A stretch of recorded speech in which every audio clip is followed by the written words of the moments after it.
Ukraine. Got a phone call from Mel Gibson. He actually did the final edit of The Sound of Freedom. That's how we know each other, but not well enough that I'd be getting phone calls.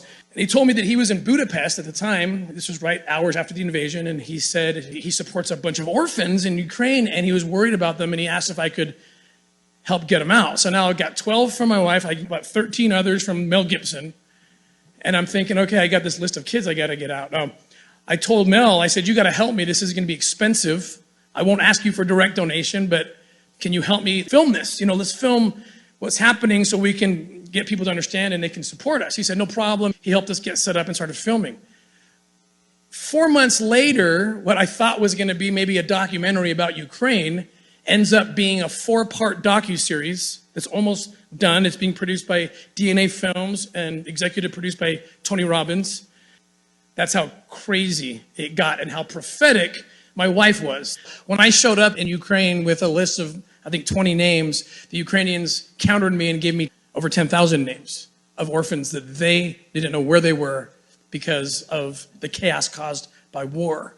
And more importantly, and more frightening to me, was the fact that I know that human trafficking is a $32 billion a year business. It's the fastest growing criminal enterprise in the world, and I also know how kids get forced into that market. And it's through vulnerable situations like in the aftermath of a hurricane, mostly in a developed country, or an earthquake, or in this case, a war. And so the traffickers call it harvest time. And that was the intel we were getting. And so we weren't just there to extract those kids, but look for leads.